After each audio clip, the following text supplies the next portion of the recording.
Amém, irmãos? Graça e paz. Para aqueles que não me conhecem, meu nome é Luiz Soares e para mim é uma honra, né? Eu agradeço ao pastor Barreira, pastor Sueli, né?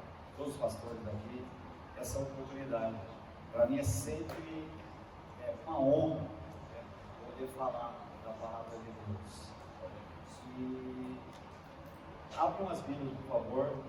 Eu sei que é um texto bastante conhecido, João 16:33.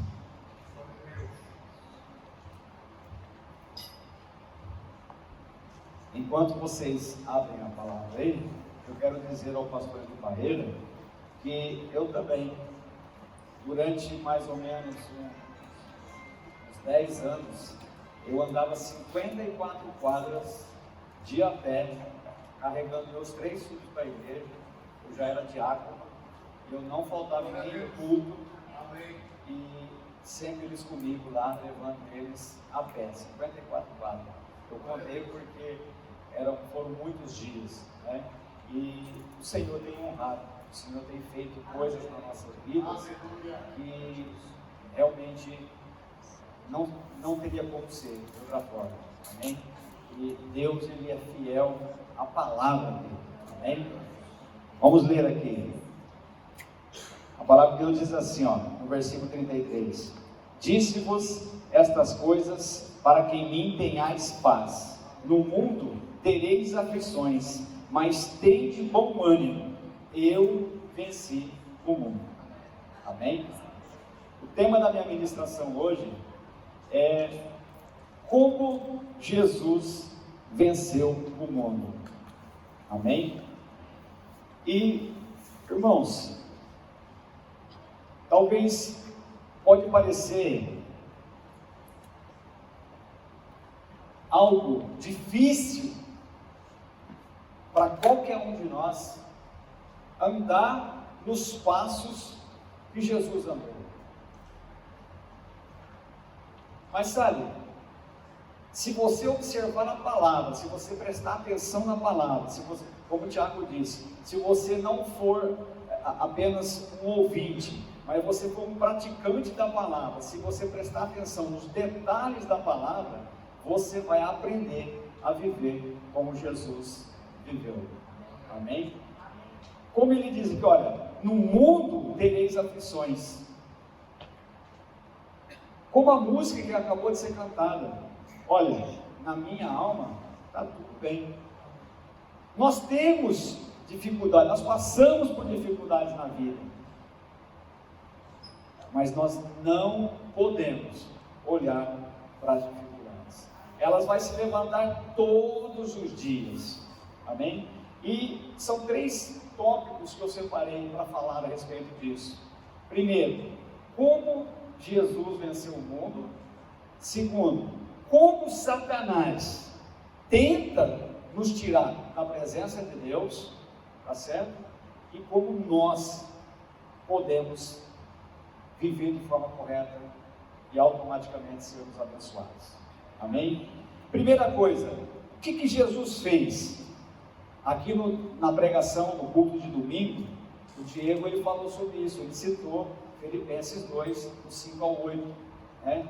Que Jesus, ele existindo, mesmo sendo Deus, ele não teve por usurpação de ser igual a Deus, mas ele fez o quê? Ele se esvaziou, ele tomou a forma humana, e na forma humana, ele foi fiel até a morte, e morte de cruz.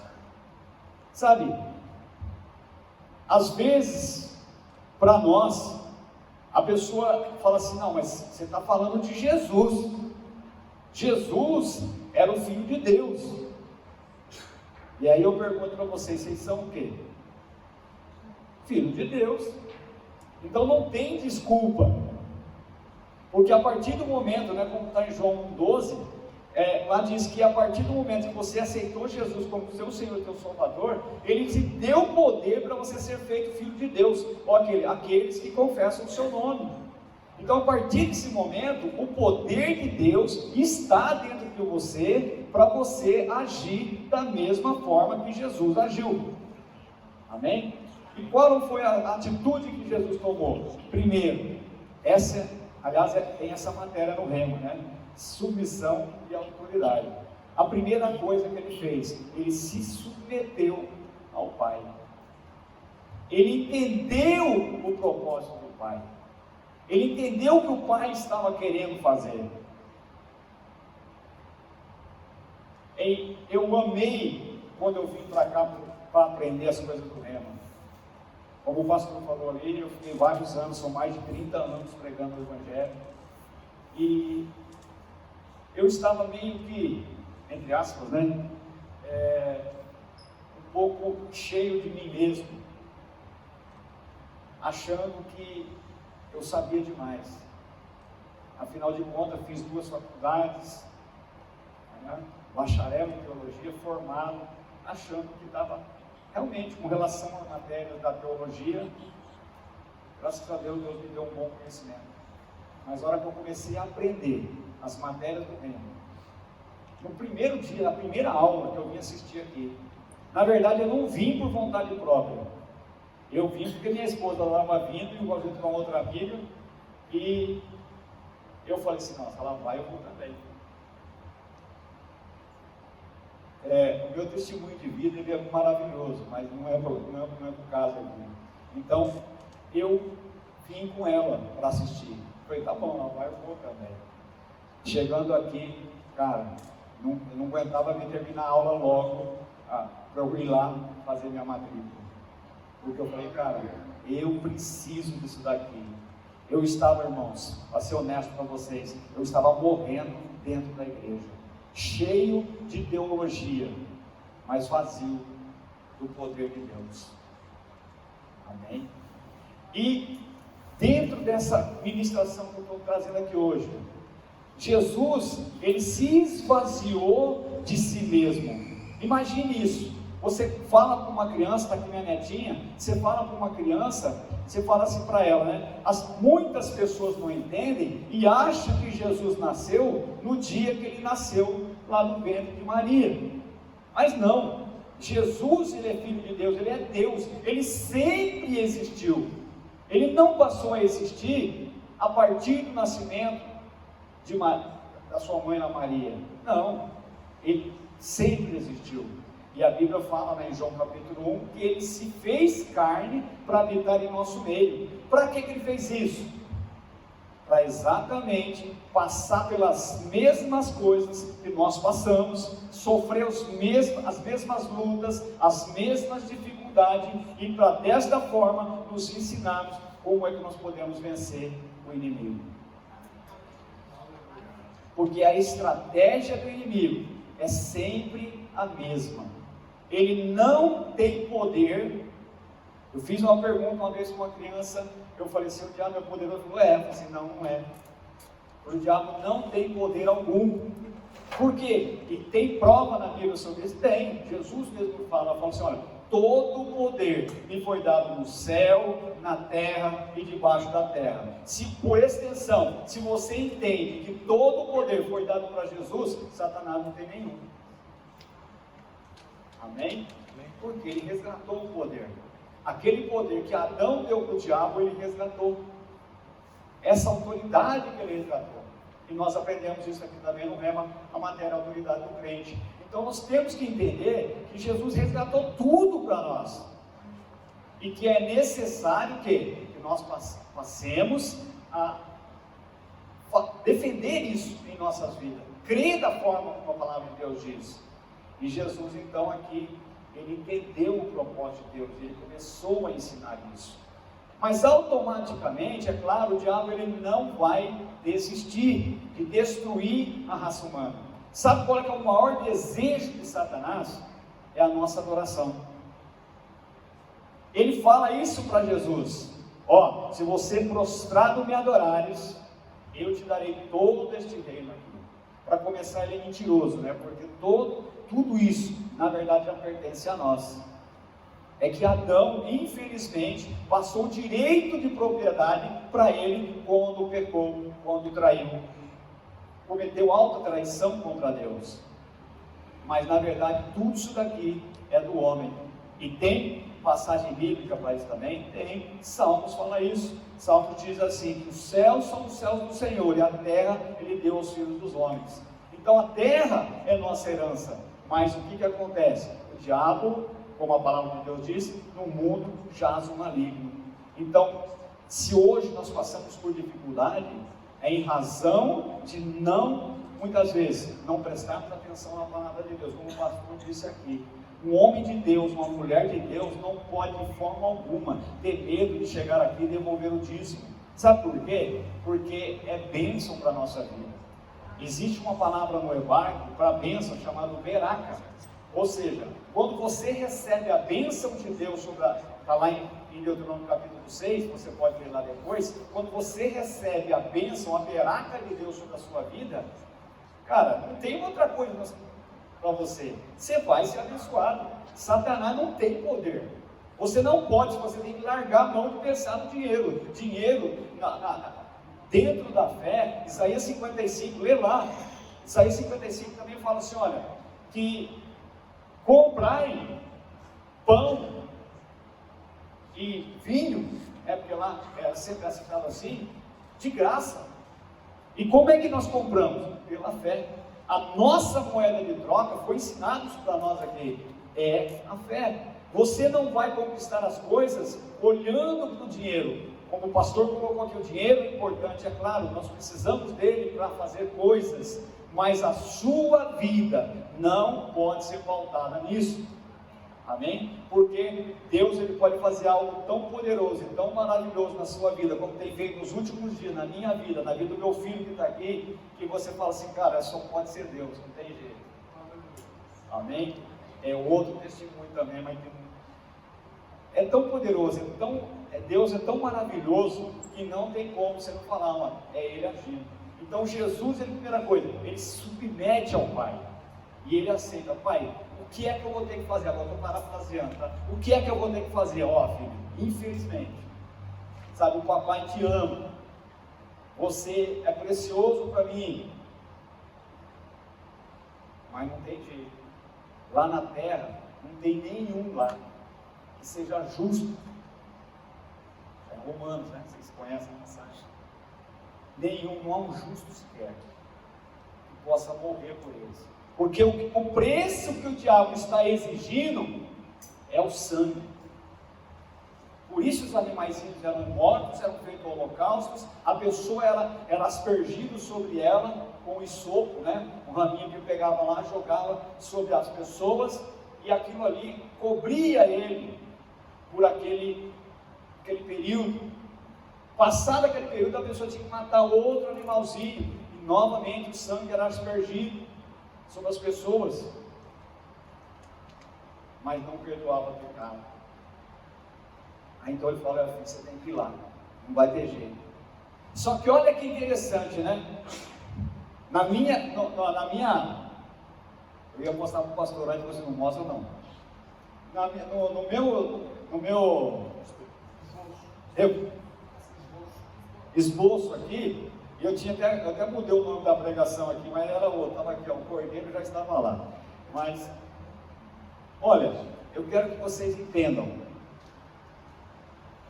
quando Deus fala assim para Jesus, você vai ter que ir lá, e como isso também foi ensinado aqui, Deus nunca teve um plano B, sempre foi o plano A. Jesus, na verdade, a Bíblia fala que Jesus já morreu antes da fundação do mundo. Por quê? Porque o tempo de Deus ele é diferente do nosso. O nosso tempo está ali correndo, né? Ele corre para caramba, ele não quer que ele corre. É o Cronos, é o Deus grego, o Cronos está ali. Mas o nosso tempo não, é o Kairos, é o tempo de Deus. E Deus ele é atemporal, para ele não há passado, presente e futuro. Então Deus sabia que ele tinha que fazer o quê? Dar o filho dele, como está em João 3,16, que Deus amou o mundo de tal maneira que deu o seu filho unigênito, para que todo aquele que nele crê não pereça, mas tenha a vida eterna. Então a primeira coisa dele, imagina isso, ele se esvaziou da glória dele, né? E veio aqui para morrer por nós na cruz. Durante 30 anos, ele vive em nosso meio para aprender, para fazer parte da família, porque essa era outra exigência de Satanás. Não tinha como, não podia ser um outro ser celestial, não podia ser um anjo para vir morrer por nós. Não, tinha que ser alguém da família. Isso faz parte da lei, né? O Velho Testamento fala na parte da lei do resgate. A pessoa para resgatar, nós vemos isso lá no livro de Ruth, onde Noemi, né? A Ruth foi resgatada por Boaz, então tinha que fazer parte da família. E foi, então não tem jeito. Olha, você tem que ir lá, porque lá na terra não tem nenhum que possa morrer pelo outro. Aí então Jesus se manifesta, se faz carne, se submete ao Pai e vem aqui com essa missão de morrer por nós na cruz. Passados os 30 anos dele, ele começa o ministério dele, e ele começa a pregar, e ele começa a ensinar e falar exatamente isso. E a outra coisa que Jesus faz, né, além da submissão, é a fidelidade. Eu quero que você pegue isso. Primeiro, submissão, e depois fidelidade à palavra. Por quê? Eu quero que vocês prestem bastante atenção, né? O pastor falou, os campos que tem, tudo tem a ver. Deus, às vezes eu faço também isso, eu faço pergunta, né, para as pessoas, eu falo, Deus pode todas as coisas? Aí a pessoa, sim, eu assim, não pode. Deus não pode todas as coisas. Deus não pode mentir. Deus não pode ir contra a palavra dele. Amém? Então Deus, ele é fiel à palavra dele. E não adianta você tentar convencer Deus pelos seus pensamentos, pelas suas emoções, pelas suas vontades. Você não vai conseguir, não adianta, você vai enrolar ele. Porque ele não age pelas emoções. Aliás, essas palavras eu tenho pregado no meu dia a dia para pessoas na rua. Às vezes empresários, eu tenho falado, e Deus tem operado na vida de muitas pessoas. Alguns estão prosperando porque eu estou falando essas coisas para eles. Porque na verdade, aquilo que você fala, se tiver alinhado com a palavra de Deus, vai dar certo. Não tem como não dar certo. E é isso que o diabo ele não quer que aconteça. Ele não quer que você fale essa palavra. Porque ele sabe que dá certo. Ele sabe que funciona. Então várias vezes ele tenta Jesus. Olha que legal, né? Mateus capítulo 4 e Lucas capítulo 4 também. Fala assim que o Espírito Santo levou Jesus ao deserto para ser tentado pelo diabo. Um dia eu estava lendo essa passagem e minha esposa falou assim, o quê? O Espírito Santo que levou? Eu falei assim, o Espírito Santo que levou. Por quê? Porque, sabe, quando você está cheio do Espírito Santo, eu quero dizer algo para vocês. Vai haver aflição. Vai haver tribulação. Se você estiver alinhado com o mundo, você vai viver sossegadinho. Está tudo certo. Você está fazendo as mesmas vontades do mundo, está tudo certo. Eu estou lendo um livro, já tinha lido, né? Estou lendo um livro novamente, que a minha amiga que me deu, minha filha do coração. Eu já tinha lido, tinha dado para alguém, ela me deu de volta. Que é O Vinho Novo é Melhor. E nesse livro, o escritor, ele fala sobre isso, que muitas vezes a pessoa busca na bebida, no sexo, nas drogas, na prostituição, algo que ele quer para encher o interior dele, que na verdade só pode ser cheio pelo Espírito Santo. Como eu disse para vocês, Satanás, ele quer a nossa adoração, ele quer a nossa adoração, mas olha que coisa interessante, né? Ele não tem como conseguir isso. Por quê? Porque nós somos o templo do Espírito Santo. Então ele tenta fazer o quê? Ele tenta controlar a sua mente. Se ele não pode agir no seu espírito, ele age na sua mente, plantando mensagens subliminares para que você não faça aquilo que Deus quer que você faça. E ele tentou fazer isso com Jesus. E Jesus venceu ele como? Ó, se você é o Filho de Deus, diga a estas pedras que se transformem em pão. Jesus imediatamente citou para ele Deuteronômio 8:3. Nem só de pão viverá o homem, mas de toda palavra que procede da boca de Deus. O diabo, ele sempre vai fazer isso. E o que o diabo estava tentando fazer com Jesus ali? Jesus, eu vou fazer uma pergunta para vocês, vocês não precisam responder, mas fica, né? Jesus tinha poder para transformar pedra em pão? Sim, tinha. Mas se Jesus transformasse pedra em pão, ele se tornaria um mentiroso, porque pedra não é pão. Amém? Jesus não usa a mentira para te abençoar. Ele não vai fazer aparecer dinheiro para você. Ele pode mover pessoas para te abençoar, para te ajudar, para você prosperar. Mas ele não vai mudar pedra em pão, porque seria mentira. Mas ele tem o poder, e ele fez isso no ministério dele, de transformar, aumentar o pão. E ele fez, ele multiplicou o pão. Amém? Se você dá algo para Jesus, como você fez aqui agora, na oferta, ele multiplica, ele faz. Sempre é assim. Você dá a viúva do azeite, foi lá e deu um pouco do azeite, a outra da farinha também deu. Você tem que dar algo. E como o pastor mesmo falou aqui, ele citou o versículo, né, que ele vai te abençoar de tal forma, que você vai sacudida, transbordante. Amém?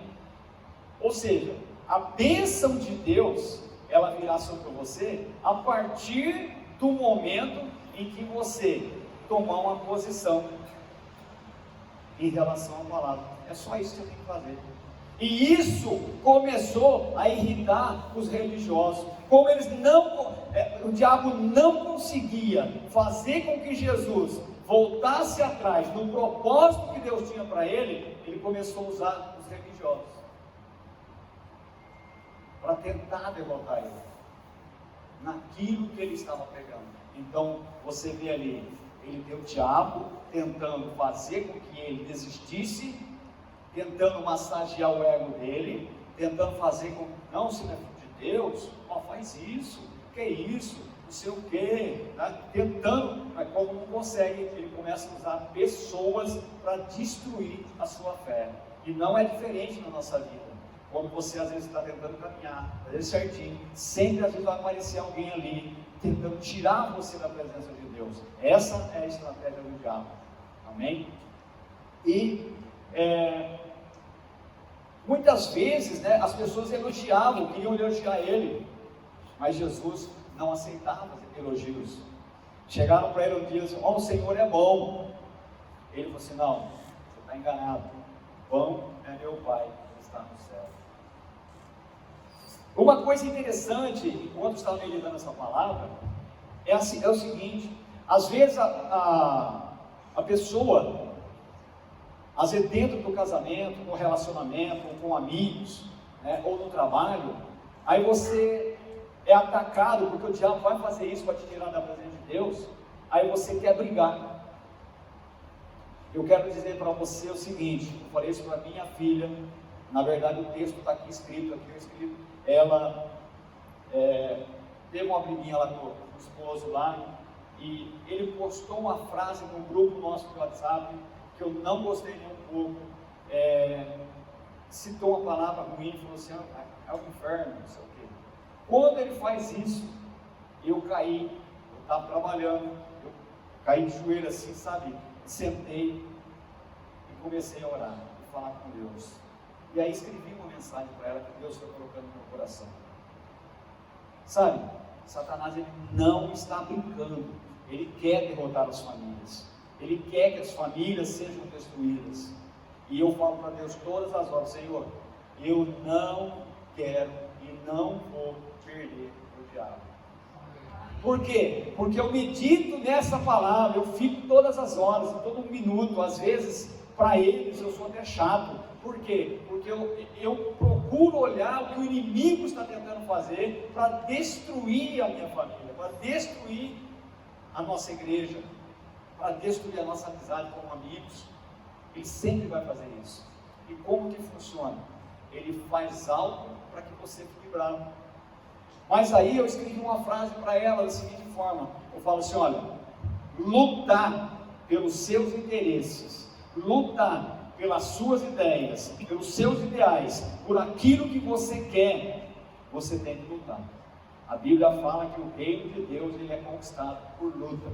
Não é fácil, o diabo não vai facilitar para nenhum de nós. Só que tem um detalhe: quando você briga, você perde a razão. Por mais que você esteja certo, você perde a razão, porque você saiu daquilo que Deus tinha estipulado, que é a autoridade. Sabe, quando você vai diante de, nós aprendemos no Rema também, quando você vai diante de um rei, diante de um magistrado, não importa o que você fala, o que vai importar é a palavra que ele fala. Está entendendo? Porque se ele falar é isso e acabou, você não vai tentar, não vai conseguir. Amém? Então, se você está cheio do Espírito Santo, está cheio de Deus, a sua palavra que sai da sua boca, ela tem que ter poder, ela tem que funcionar. Amém? Em todas as áreas da vida. O diabo vai dizer algo para você, você vai olhar para a palavra e assim, não, Satanás, não é isso que está dizendo. Ah, você está doente. Não, não estou não, Satanás, a palavra diz isso.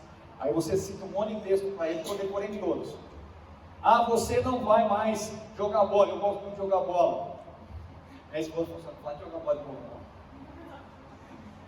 Eu machuquei o joelho, mas eu colocava um monte de negócio no joelho, amarrava o joelho e ia jogar bola. Eu não podia mais bater de lado na bola, por quê? Porque doía, então eu dava bicudo na bola. Mas não desistiu, eu pensei, não, estou curado. Eu fiquei 2 anos vindo aqui no Rema com dor. No dia que eu peguei um canudo, no dia que eu recebi meu canudo da formatura, eu fui curado. Eu fiquei 2 anos profetizando, então eu posso falar. O que você não pode, sabe, é ceder para o diabo nenhum centímetro para ele, porque senão ele vai agir e derrotar você. Amém? E Satanás, ele pega, ele inverte valores, né? Ele mente, ele é muito especialista, ele conhece a palavra de Deus muito mais do que nós. E ele inverte situações para que você saia da presença de Deus. Você fala, mas sabe, uma vez eu vi uma pregação, eu assisto todas as pregações, meu irmão, só isso eu não venho aqui, mas eu assisto em casa. E eu não lembro nem mais de quem foi. O caminho entre você ir para o céu e você ir para o inferno, às vezes começa, ele é bem tênue. Você está andando aqui, ó, você está indo para o céu. Aí de repente Satanás fala algo para você através de uma pessoa, você desvia um pouquinho. Para cá é para o céu, não para lá, para a rua não. Então você está indo para o céu, estou indo aqui, ó, estou indo para o céu. Aí você começa, uma coisinha que você sai da presença de Deus, você começa. Tal. Daqui a pouco você está indo para o inferno. É assim que funcionam as coisas no reino de Deus. Satanás, ele não precisa chegar para você, oi, bom dia, boa tarde, eu sou Satanás, você quer ser meu parceiro? Não, ele não vai falar isso para você, ele vai te tirar da presença de Deus, porque se ele tirar da presença de Deus, você já é dele, entendeu? Tem um videozinho também que fala sobre isso. O cara estava em cima do muro e por isso não fica em cima do muro. Ele estava em cima do muro e para cá o céu, para cá o inferno, né? E do lado de cá as pessoas falam assim, ô rapaz, vem para cá, todo mundo pregando para ele, vem para cá, oh, olha, aqui é tudo lindo, vem para cá. E ele realmente é bonito, mas continua em cima do muro. E aí todo mundo, alguém chegou com Satanás e perguntou assim para ele, mas vem cá, por que você não fala nada dele para ele vir do seu lado? Não se preocupa não, o muro é meu.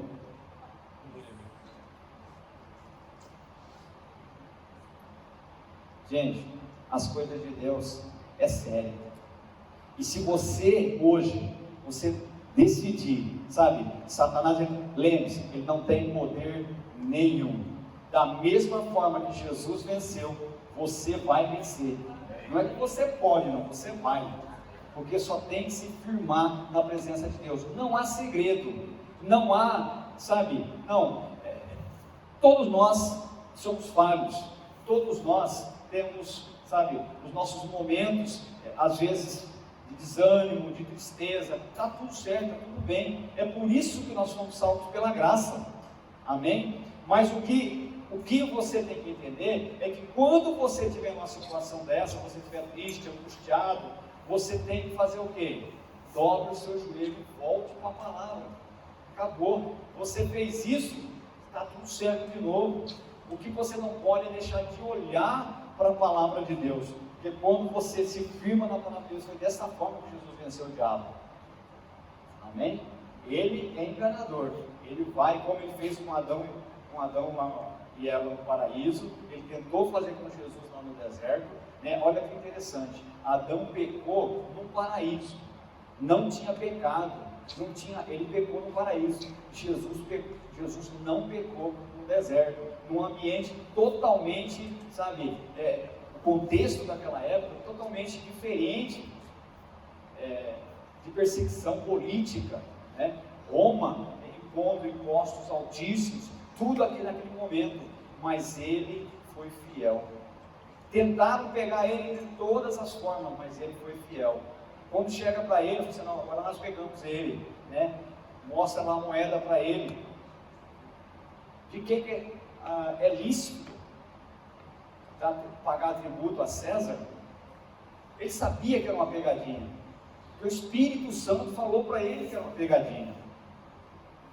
Então eu quero dizer que se você estiver cheio do Espírito Santo, Romanos 8, 1 e 2 fala isso, né? Nenhuma condenação há para aqueles que estão em Cristo Jesus, que não andam segundo a carne, mas segundo o Espírito.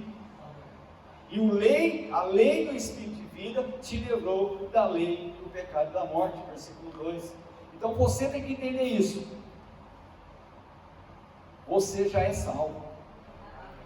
Você não vai ser, você já é.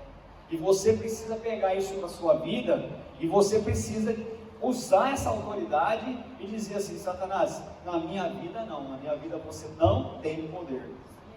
Não somos melhores do que ninguém, eu volto a repetir isso, tá? Mas quando nós somos guiados pelo Espírito Santo, você é dado poder para você vencer todas as situações da vida. É muito fácil, na verdade. Às vezes a pessoa fala assim, mas é difícil cumprir os 10 mandamentos. Não, não é não, irmãos. Sabe por que não é? Jesus, ele falou assim, eu deixo-vos um mandamento, um novo mandamento. O novo mandamento de Jesus é amai-vos uns aos outros. Quando você ama, na verdade, quando Jesus fala isso, ele estava aumentando o nível. Ele fala, Jesus está dizendo assim para você, rapaz, cumprir os 10 mandamentos é moleza, isso aí é moleza, eu quero exigir mais de vocês. Os 10 mandamentos é fichinha, eu quero mais. Eu quero que vocês amem uns aos outros. Amar uns aos outros implica automaticamente em você perdoar 70 vezes 7 todos os dias da sua vida. É difícil, não é? Mas, na verdade, se você estiver cheio do Espírito Santo, não é não. Porque quando você quer brigar, você perde. Lutar é diferente de brigar. Eu vou fazer 40 anos de casados. Sabe, há 40 anos eu luto com ela e ela comigo. Não contra mim, e nem eu contra ela. Vai estar junto. E sabe qual é o segredo? Nós conversamos demais. Nós falamos demais. Nós amamos tanto os nossos filhos. E até mesmo aqueles que se achegaram a nós, como ela, como o filho dela. Tem uma outra criança que hoje chamo eu e ela de avós, porque ele foi criado junto com meus netos, entendeu? Agora ele é netinho também. Nós temos um amor tão grande pelos nossos filhos, pelos nossos netos, que pelo menos no que diz respeito a mim e a ela, não tem como Satanás vencer, porque nós entendemos isso. A Bíblia fala que o amor é o vínculo da perfeição, e nós aprendemos isso. Amém? E duas coisas para terminar, duas coisas importantes que você, dessa pregação toda, você tem que guardar, aí você vai vencer o diabo todos os dias. Duas coisas: amor e perdão. É escolha. Você tem que escolher todo dia amar e todo dia perdoar. Ah, mas eu não quero perdoar aquela pessoa. Bom, então você está andando na carne. A Bíblia fala isso. Mas se você estiver no Espírito, você vai entender que aquela briga, aquela luta não é Deus, é o diabo fazendo aquilo. E se você está sabendo que é o diabo, então por que você vai ceder para ele? Assim, não, está certo. A pessoa que me magoou, a pessoa que me feriu, ela está errada. Eu estou certo. Só que tem uma coisa: eu sou certo. Eu conheço a palavra. Então sabe o que eu vou fazer? Vou lá pedir perdão para ela. Você vai pedir perdão para ela, a outra pessoa vai ficar assim: peraí, o que aconteceu? Eu magoei ela, eu fiz isso para ela e ela vem me pedir perdão. Sabe o que vai acontecer? Essa pessoa vai se tornar seu amigo, sua amiga, porque ela não vai ter jeito, sabe? Ela vai falar assim: não, mas aí não tem como brigar. O perdão é escolha, o amor é escolha. E quando você faz isso, a sua vida vai melhorar, sabe? Gigantescamente, porque você aprendeu o verdadeiro sentido do Evangelho. Amém? É muito fácil cumprir isso aqui se você amar. Amém?